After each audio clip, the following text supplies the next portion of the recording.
Let's study real English conversation from a work trip where my colleague Tom and I went to a YouTube workshop and meetup in Salt Lake City, Utah. We also did some sightseeing when the events were over. Tom and I had the best day ever, meeting other YouTubers, and even got to see a nighttime drone show that honestly was kind of cool. Though I will say the altitude got to me. I am feeling a little bit of altitude, I think. Yeah? My workout was rough, so I don't think I can walk very far. Altitude is what we call the height of something above sea level. The higher you go, the less oxygen in the air, and that really affects some people, and they get something called altitude sickness. This happens to me a lot when I visit my parents in the mountains of Colorado. Here, we were in Salt Lake City where the elevation is 1,300 meters above sea level. Elevation and altitude are synonyms, meaning words with the same or similar meaning. Where I'm from in Philadelphia, the average elevation is 340 meters, so that added elevation gives me altitude sickness like headaches and fatigue, so I couldn't walk to lunch. So let's look at... Getting an Uber? I almost can't think. Yeah, let's get an Uber. Okay. I'm concerned about the not being able to think thing. It's good, it'll work out. Okay. But yeah, so we'll go to the same place, but we'll take a car. You should probably not It's get like a 25-minute walk, right? 34-minute walk. Okay, we're taking a car for sure. While we wait for the car to arrive, we discuss the weather the next day, the day we fly out. Okay, so what about tomorrow? So it is supposed to be thunderstorms from 9 a.m. to 4 p.m. Oh, And we fly at 11 something. I didn't check that. So it's like a 90% chance of rain. Okay, well, and thunderstorms. that sucks. So we might get pushed. That would suck. It sounds like if we get pushed, we might get pushed to like the next day. That would suck. This is a common, casual, and a little bit of a slangy way to say that would not be good. That sucks. That would suck. I also use the phrase get pushed. Here I'm talking about if our flight can't go out on time and is delayed. It might be delayed several hours, but if the weather is bad, it could get delayed until the next day. It sounds like if we get pushed, we might get pushed to like the next day. Oh, yeah, I didn't think about No, I bet they can get us out, but not direct. That's going to be my hope. If you're flying somewhere and it's not direct, that means there will be one or more stops at another airport. This is called a layover. And usually you have to change planes. Whenever possible, I always choose a direct flight. I didn't think about No, I bet they can get us out, but not direct. That's going to be my hope. Oh, interesting. But, Well, yeah, and maybe there will be like windows, because thunderstorms are often like patchy. Right. Windows. Tom doesn't mean an actual physical window like in a building. He means a spot in time in the day when it's not raining. Window can refer to a range of time. For example, what's the pickup window for your kid's school? It's 3 to 3:15. Yeah, and maybe there will be like windows. He also said patchy. If the storm is patchy, that means it's not stormy the whole day, but off and on. There will be windows of storms. Periods of time where there are storms, but also periods of time where there are no storms. No, I bet they can get us out, but not direct. That's going to be my hope. Oh, interesting. But, Well, yeah, and maybe there will be like windows, because thunderstorms are often like patchy. Right. Okay, so the flight's at like 11:45, 11:47? Yes. Tom and I were on the same flight back home. Here we're discussing when to leave for the airport the next morning. Are you okay with getting there at 10:30? Or is that too tight for you? Too tight. This means not enough time to do something. Are you okay with getting there at 10:30? Or is that too tight for you? I don't know this airport. I don't either. Let's say 10:15. 10:15. Okay, so we'll leave here at 10 Okay. or 5 till. Okay. 5 is great. Okay, 5 till, 9:55. Okay. Okay. Did you hear how many times we said K as we negotiated the timing? Short for okay, agreeing with someone. 10:15. Okay, so we'll leave here at 10 Okay. or 5 till. Okay. 5 is great. Okay, 5 till, 9:55. Okay. Okay. Okay. I like to push it. Tom likes to be there with plenty of time. Time to spare, as they say. I like to push it, which means I leave as little time as possible.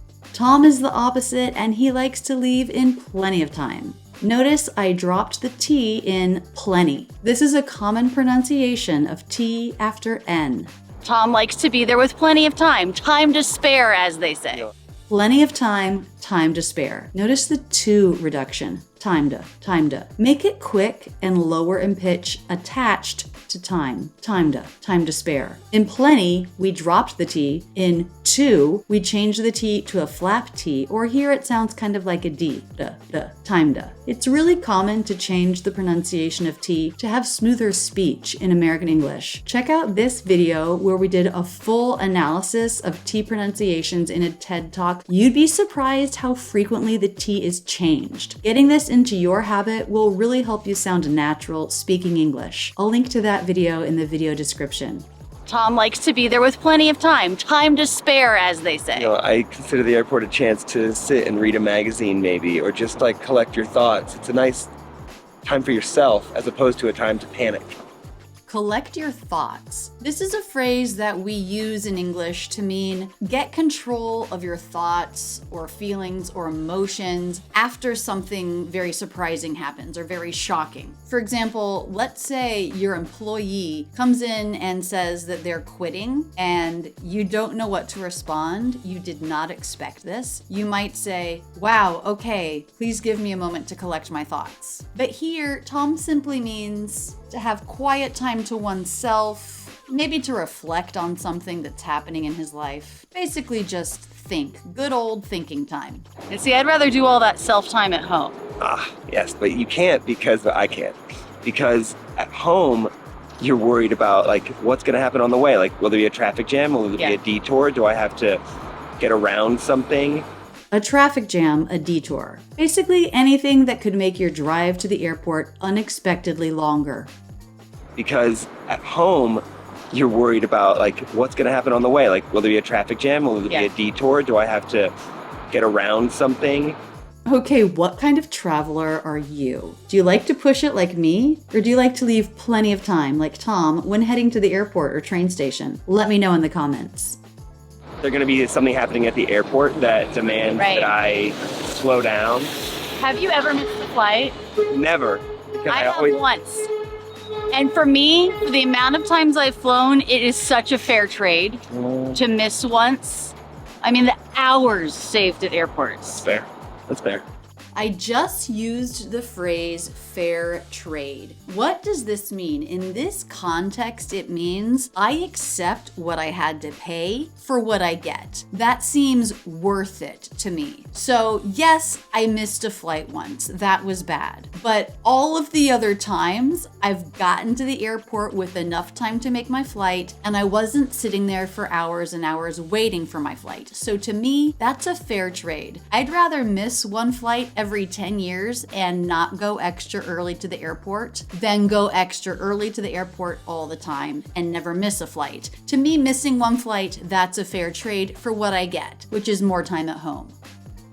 After we went out to lunch and after the event, we decided to do some sightseeing. We went to Antelope Island State Park in the Great Salt Lake for a sunset tour. It was a small tour with a friendly guide who picked us up at our hotel. On the ride to the park, the tour guide had everyone introduce themselves to the rest of the group. Okay, hi everybody, I'm Tom, and I am here from Lancaster, Pennsylvania, in town with my friend Rachel here, who has a camera because she runs a YouTube channel, and so we were here for a YouTube conference at a YouTuber's space who works in the area. The tour guide asked every person to say where they're from, why they were in Salt Lake City, and their go-to karaoke song. If you're ever forced to sing karaoke, what song do you choose? My karaoke song is Billy Joel's Piano Man. Oh, yeah. Yeah. Such a good one. Great choice. Thank you. Okay, I'm Rachel from Philly, and my go-to karaoke song used to be the Queen of the Night's aria from the Magic Flute.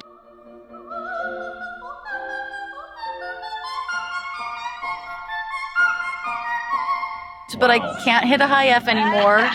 So now it is O mio babbino caro from Gianni Schicchi by Puccini. Wow, these are classic hits on karaoke. Did you know I used to be an opera singer? Yep. It's how I learned to listen to different voices to discover the music of American English. We made it to the island and drove around looking for wildlife. You want to take a peek? Yeah, sure. Take a peek, have a look, check it out. All ways to say see. Beautiful bird on the left. I don't know if folks... Here, wait, we're gonna back up real quick. Is it close to the road or? Yeah, right on the road. Hopefully I don't spook him. With the beeping. She said, spook 'em. This is a common reduction, dropping the H in him and attaching it to the word before. To spook an animal is to scare him, startle him, cause him to run off. Spook. Spook him, spook 'em. Spook him. Spook him. We also saw a pronghorn.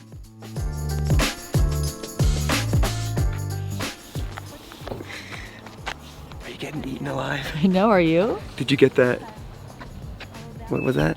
The pronghorn crossing? I did. Are you getting bitten? Oh yeah. Tom said eaten alive, an expression we can use when the mosquitoes or other biting insects are bad. Pull You're your not? sleeves down. Great call. But it's actually the top of my hand. Oh, well See then that? do this. Oh my gosh, really? Yeah, really. We also saw some bison. We saw just this one at first, but ended up seeing a lot, including babies. It was pretty cool to see this.